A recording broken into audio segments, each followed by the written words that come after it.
we've been discussing is the 4 P's of us. First, we started out with priority. That priority, that God has to be first in any relationship. Doesn't matter whether you're married, whether you're dating, whether between in your own home, in the life that you're living right now, God has to be first. We said here the priority is that God is one, and then the rest of the things fall in line. Then last week we talked about pursuit, how to pursue and to continue, not to just pursue after what God has won in your life, but also to pursue who He's brought in your life. That it has to be a continuation. Fellas, we told you got to continue to pursue. Today we're going to talk about partnership. Next week we'll talk about purity. But we said in the first week, we said we must become the person you are looking for is looking for. You must become the person you were looking for is looking for.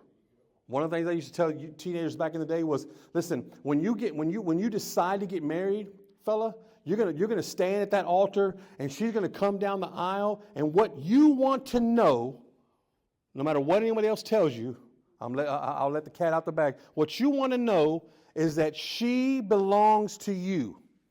She doesn't belong to someone else. She wasn't with somebody else. She wasn't on the phone with someone else last night. She belongs to you. That's what you want to know. So if that's what you want on that day, then you need to be that the same way.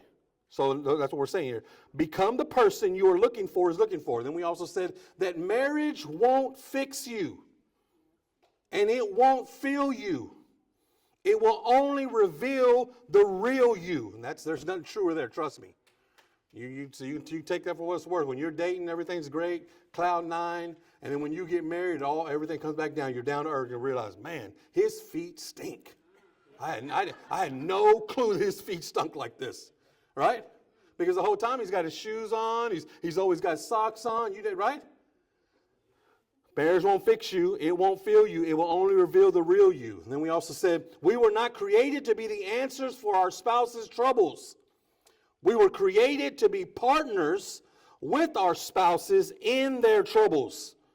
You're supposed to be there with them side by side. This is what God's design is. This is why He looked at Adam and said, it's not good. Everything else He did, it's good. This is not good. He needs some help. He needs someone. Then last week we said the main thing was this. Men, she wants to know, do you love me today? Come on, do you love me today? I'm not worried about yesterday, tomorrow's not here. I need to know, do you love me today? And ladies, we said he wants to know, do you believe in me today? Today I need to know you believe in me, because today I'm feeling it. Today I'm seeing. Today I just was told something. Today I just saw something. Today I feel the sting. I need to know, do you believe in me today? Amen? If you're taking notes, it should be on the top of your form there. It says, the title of this message is Better Together. We're better together. Have you ever noticed when you're dating or when you're looking for someone, and the cliche has always been said that opposites attract. You notice that? It seems like you can look at every relationship you've ever been in, and it seems like the opposite of who you are is who you're attracted to, and that's kind of what you look at everything. It's just the way it goes. But then you get married and you think, man, these opposites are under attack. Man, they're just attacking each other. It seems like everything that could go wrong goes wrong, right? You tell yourself, when you first see the person, you first say, man, he's so funny, right? I just can't believe it, man. He just everything he says to me, I love all his jokes and everything's going great. Then when you get married, like, man, he's so obnoxious. I can't, right? Because opposites attract. And then when you get married, like, man, right? Or she's so organized, and man, I don't have to worry about nothing. She remembers everything. She knows everything. She's so organized. Everything's in order. Every time we go somewhere, she's got it all scheduled out. She's all planned out. And then when you get married, like, oh my God, she's driving me crazy with all how right? And it's because what happens is the enemy, I've told you, the enemy is doing all he can to destroy relationship, to destroy marriage, to destroy the family. Listen, this is his entire goal, because I promise, if he can if he can take down a marriage, it does not just affect those two. It affects kids, It affects in-laws. It affects family members. It affects lives all around you. It affects friendships. You ever see that? You ever see two people get divorced and then you're sitting there and you're deciding to yourself when you're talking about this couple that just got divorced, man, who do we talk to him now? Is he going to be our friend or is she going to be our friend? Right? You're just friends. Because this is what it does. There is a trickle effect when the family is taken apart, when marriage is destroyed. There is an effect that happens far beyond just that bedroom. And the enemy knows this. He knows that this is what's crucial to the church. Because if he can destroy families inside of churches, this is where we get all mixed up. We don't know. Half of us want to go to church, or I can't go to that church now because so-and-so's there, and what's his name is there, and all that. And he destroys who we are. Satan wants to divide us. God uses our differences to strengthen us. That's what he does. He uses the differences that we have. The opposites that we are used to strengthen us. I notice that in my life, the things that I am the weakest at, she's the strongest. And it makes us a better team. It makes us a better team. I know y'all sit there and look at me and think, man, Pastor Joe looks good today. Pastor Joe don't look good. Miss Christie made Pastor Joe look good today. This is what you're wearing? No. I know you ain't trying to go out like that, are you? No, I was. No, take that off. Pastor Joe, she makes Pastor Joe better. It's because the balances of who she is far better than what I am. And so where I am weak, she is. And the opposite, where, listen, it's the same thing. There's somebody at the door, Joe. Okay, I got this. Because that's where I'm strong. We said the first week, the promise was this. I promise that God will be first priority and my spouse will be my second. Then last week we said, I promise that I will always pursue my two. Today's promise is this. I promise our marriage will be about we and not me. Amen. We and not me. It's a partnership. Our life should reflect this in every single way. This is why God said in Genesis 2:24, it says it this way. This is why a man leaves his father and mother and is united to his wife, and they become one flesh. They become one flesh. Now, I want to clarify, and because I know, even in my own life, I can say, when someone talks about divorce, we can feel frowned upon. Man, I went through a divorce, and so you may feel like this is negative towards you, and by no means I'm not talking about that way. I don't want you to feel that way. God is a forgiving God. Does he want divorce? No. Does he like divorce? No. I know that it's scriptural, and they talk about the ways that these guys back then they abused what they were. They were just divorcing because she can't cook, and I don't like the way she looks, and I don't like the way things she says, and they were just divorcing. It was just what they did. That's not what God's plan and desire is. His plan and desire is to unite us. That is why a man leaves his father and his mother and is united to his wife, and they become one flesh. They become one flesh.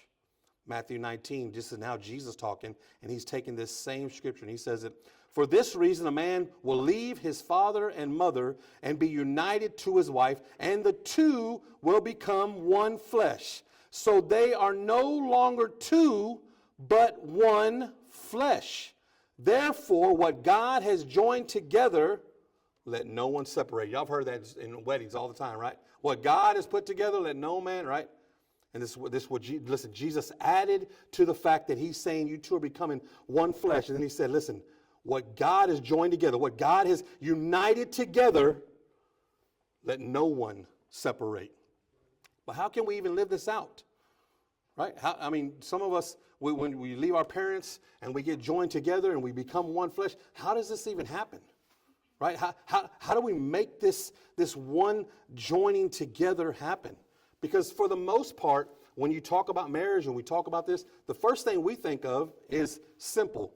You go downtown, you get this license, and you have what they consider a contract.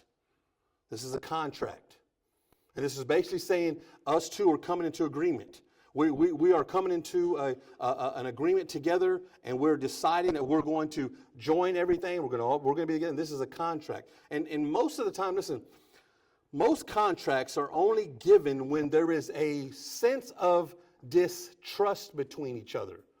You know, for the most part, anything, and you go into any kind of business. When I get a contract, I get a contract because they don't trust that I'm going to be able to do what I need to do, and I don't trust that they're going to be able to offer what they're offering me. So we make a contract that says I will take care of my payment as long as you take care of what I'm buying.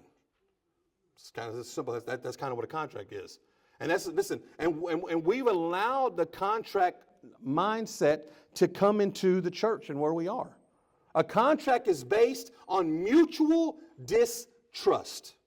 A contract is based on mutual distrust. It's to say, since I don't know you well enough, and I can't really just take you at your word, I'm going to have you sign this paper, and we're going to both try to live up to the end of our deal.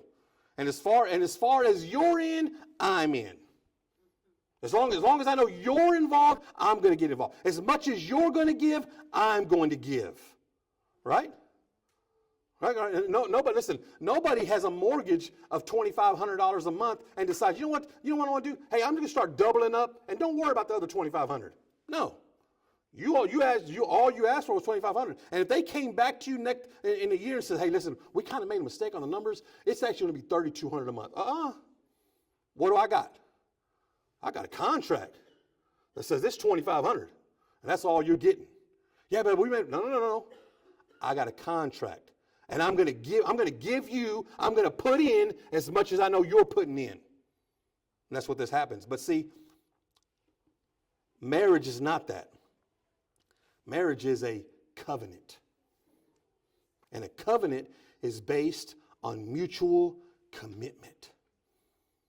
That's what made this is where we missed it, because we for so long have thought and talked about marriage like it was just, I kind of like them, and hey, and you move to the next step. Hey, maybe we can live together, right? But a covenant is the Hebrew word is berith, which means a cutting, a binding agreement, a blood covenant.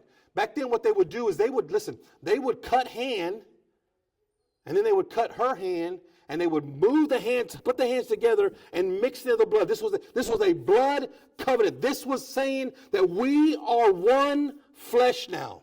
This is not just, I'm not just writing something down, and I'm not just telling you who I am. This is a covenant. Culture today, so far, listen, what we do today is we do marry things before we're married. That's what we do. And you think about anybody you know. They get together and say, oh, are you dating so-and-so? And next thing you hear about what they're doing. They're moving in together, hanging out together. They're doing married things, but they're not married. And then you hear something happen. Then you hear like, hey, they had a disagreement. Something's going wrong. One leaves. They get kicked out. And you know what they're doing now? They're practicing first marriage, and now they're practicing divorce without even knowing it. This is why it's so easy in the church, in culture, for us to say when we are married, oh, you know what, I'm done with her. And just get so easy. Because we've been practicing this whole time. Marriage and divorce. I like her, I'm moving in with her. Oh, she don't do this, I'm out. I like him, I'm going to move in with him, I'm moving in. Oh, he did, no, I'm out.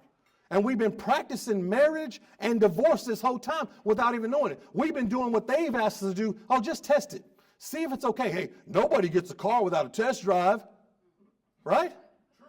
That's what they do. And say this is the culture telling us this is who we are. This is what you're supposed to do. And so it's easy now, after you've made a contract agreement here in your mind, it's easy now to say when the time comes to really settle in and partner up and say this is what God has called me to do.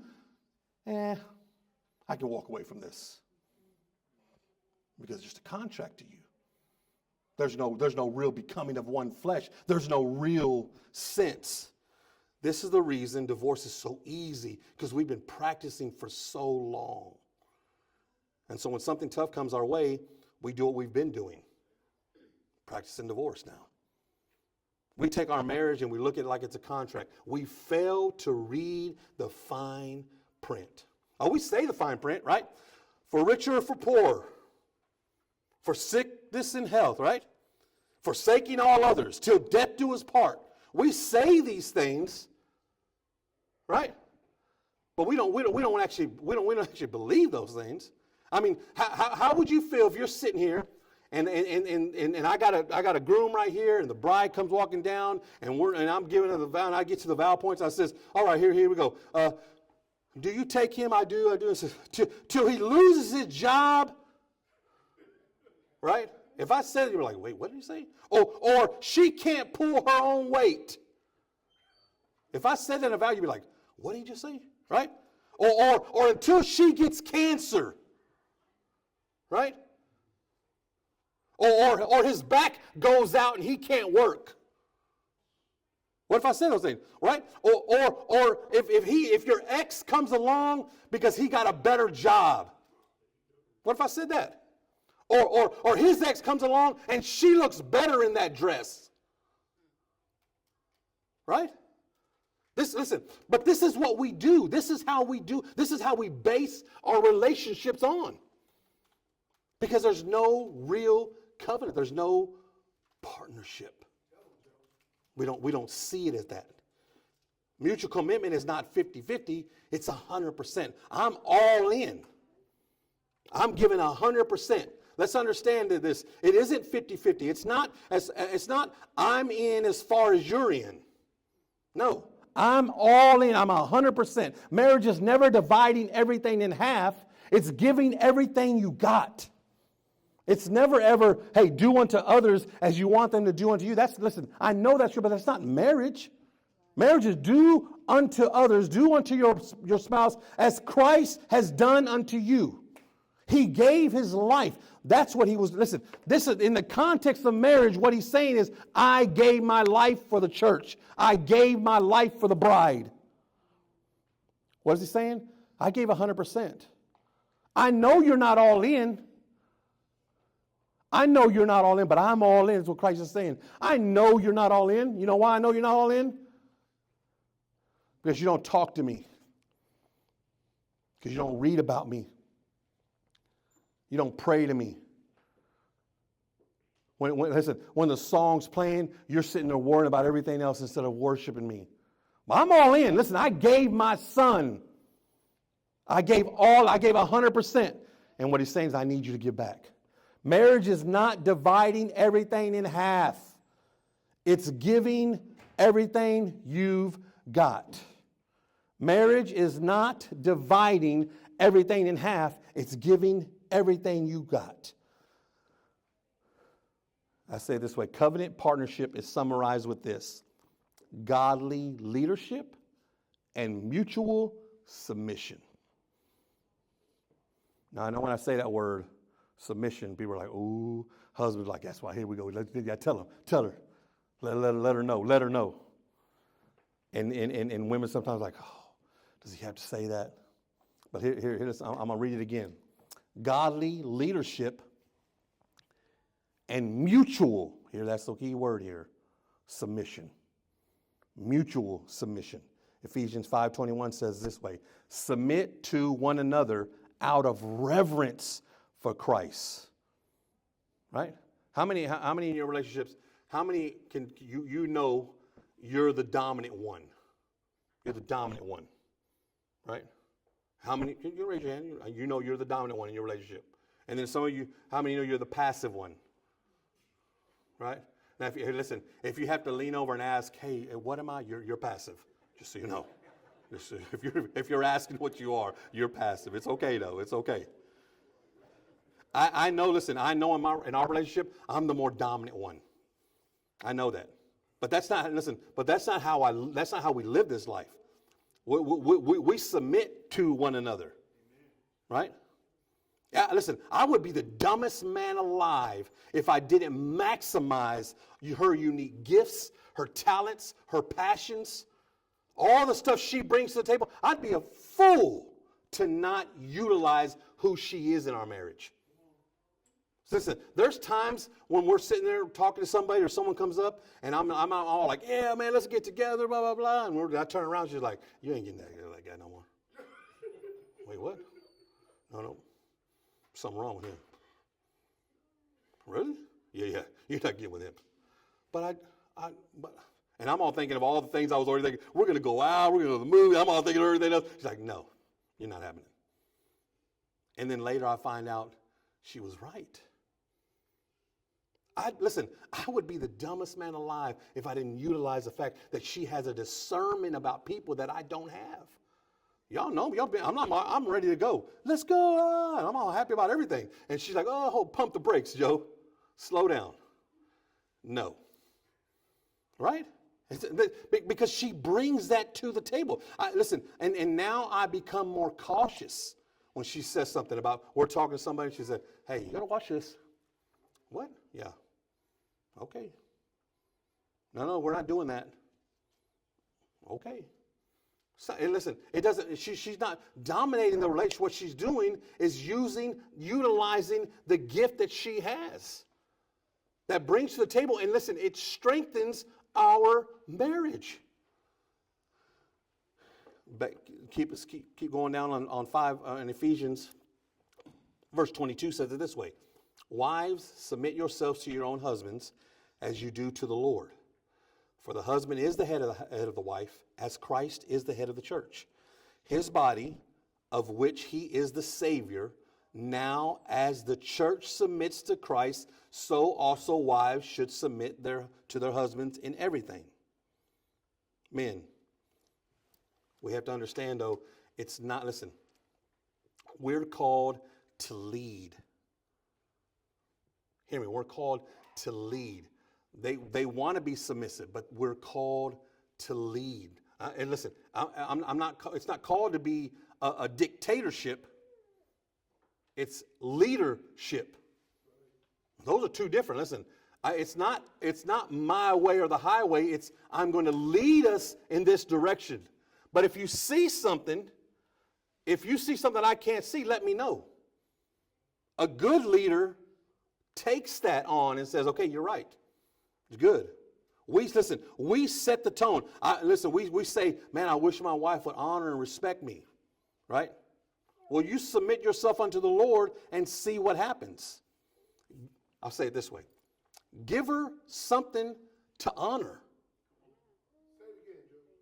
Give her something to honor. Listen, make it so when you actually speak and you're saying, I feel like the Lord has said for us to do this. In your house, it resonates because she knows you've been with the Lord. And what you're saying means something. It means something. Respect the values of your wife, home, and God, and see how much better a marriage will turn around. Here's the thing. We got to have a common vision. This is what partnership is all about.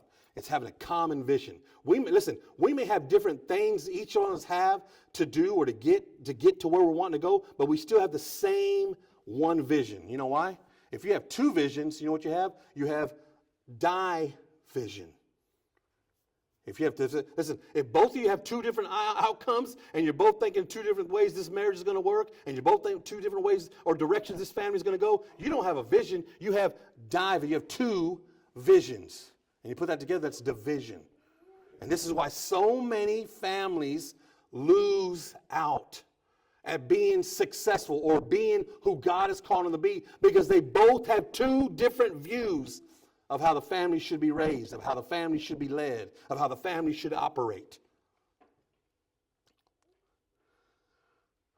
There's nothing special about how we live our lives.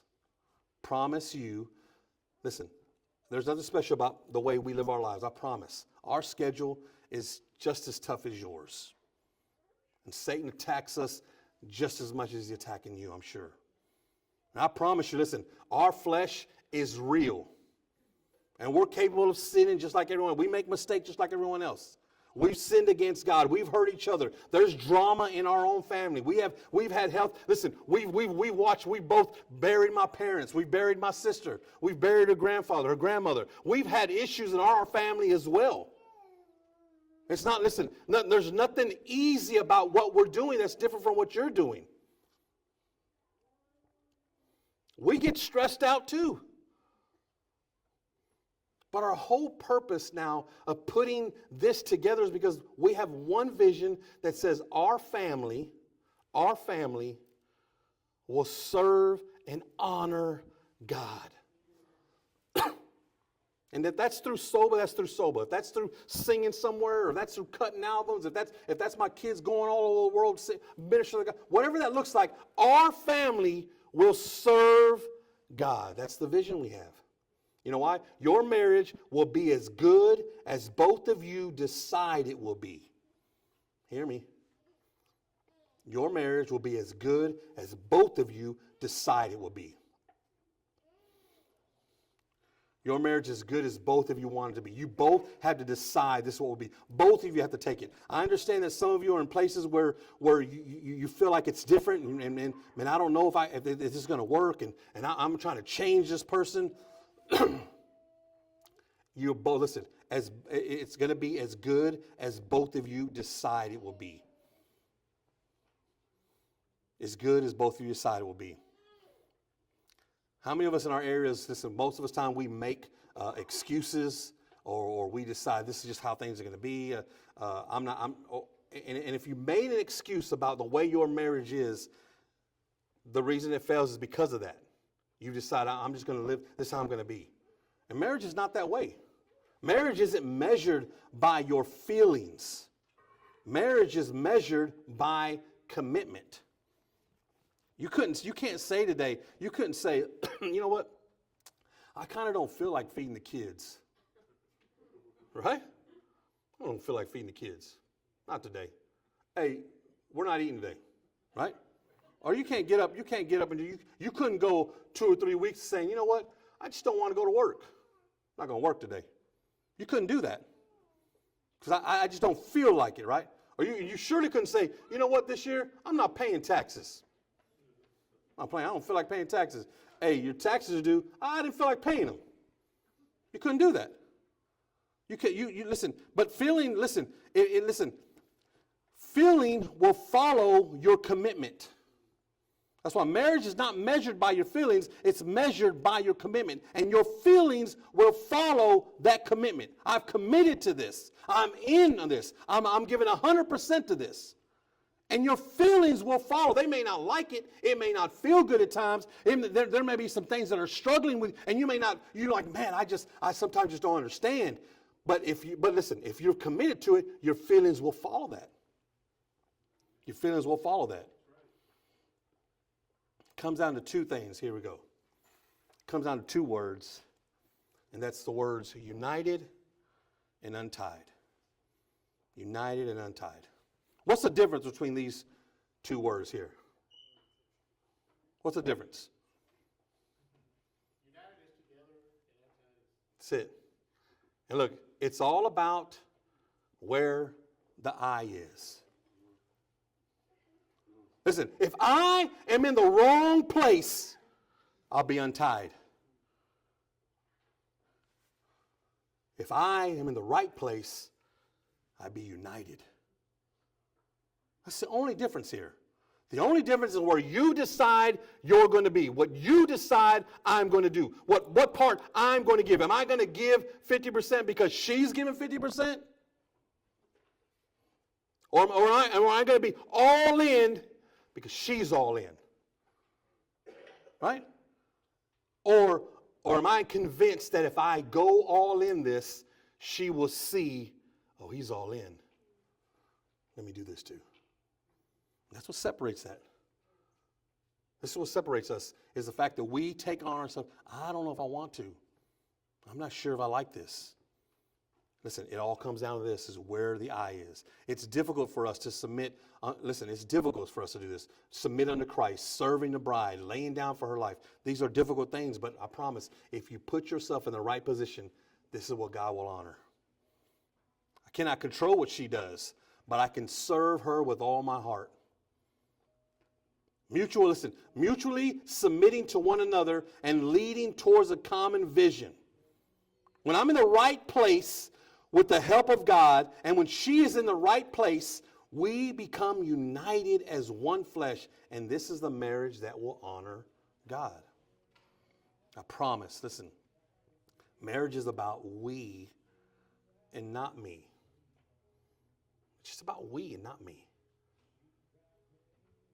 It's about we and not me. And this is what makes a partnership.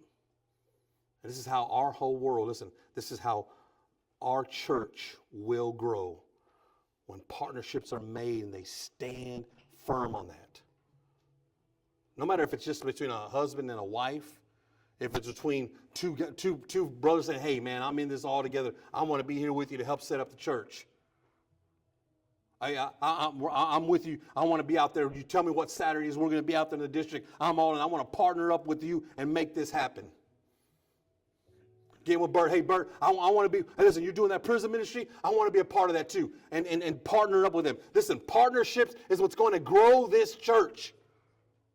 Because when we make decisions that I'm going to do more, I'm not going to be in the wrong spot. The me is not going to be in the wrong spot. I don't want to be untied from this.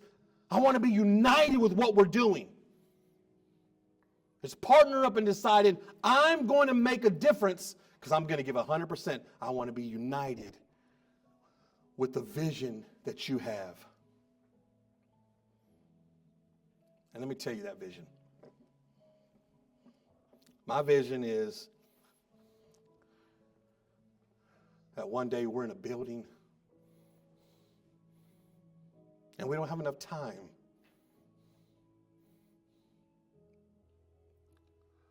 that I don't have enough time to shake everybody's hand.